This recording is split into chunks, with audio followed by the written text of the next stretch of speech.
అది భవానీ, శివ అనే పేర్లు తర్జుమా జరగడం.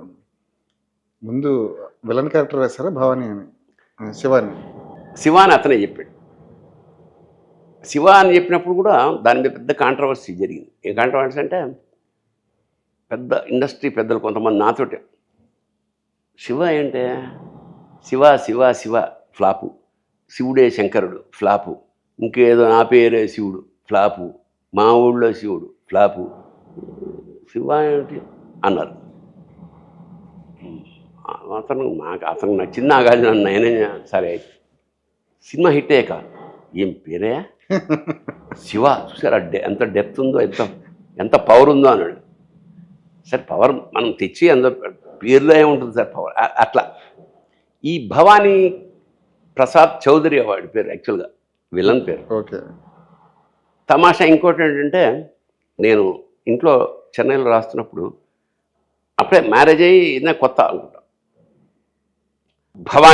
భవానీ ప్లస్ భవానీ అని పిలుస్తుంటే మా ఆవిడ వచ్చేస్తుండేది. ఆవిడ పేరు భవానీ.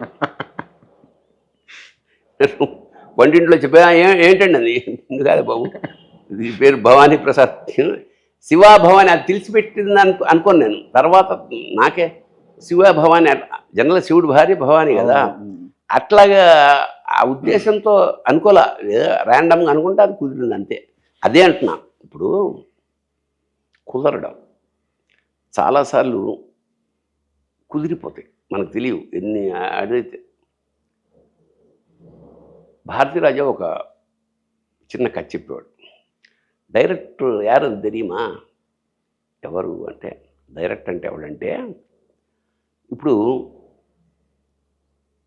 మా పల్లెటూరులో మేము పాయసం కాచేవాడు, మా బామ్మ పాయసం కాచేది. ఎంత అద్భుతంగా ఉండేదంటే చెప్పడానికి వీలు. అది ఎలా మొదలయ్యేదంటే,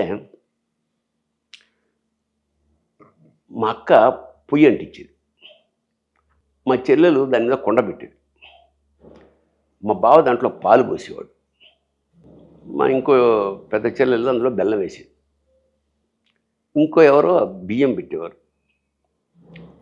మా వదిన మూత పెట్టేది, మా బామ్మ దింపేది, మా బామ్మ పాయసం బాగా చేసేది. ఇదేంటి సార్ దింపడమే చేసింది ఎవడంటే, అదే డైరెక్టర్ బయట ఉండి షార్ట్ కట్ రెండే అన్నట్టు ఉంటుంది కదా, వాడే డైరెక్టర్. ఎప్పుడు కట్ చేయాలి తెలిసిన వాడే. ఎందుకు, సింపుల్ లాజిక్. పాయసం ఎక్కువ మరి పొంగి కిందడిపోతుంది, మాడిపోతుంది, తక్కువైతే రుచి ఉండదు. సో కరెక్ట్ టైం చూసి ఆ పదును మీద తీసిన వాడే డైరెక్టర్. పదును తెలిసిన వాడు వర్మ.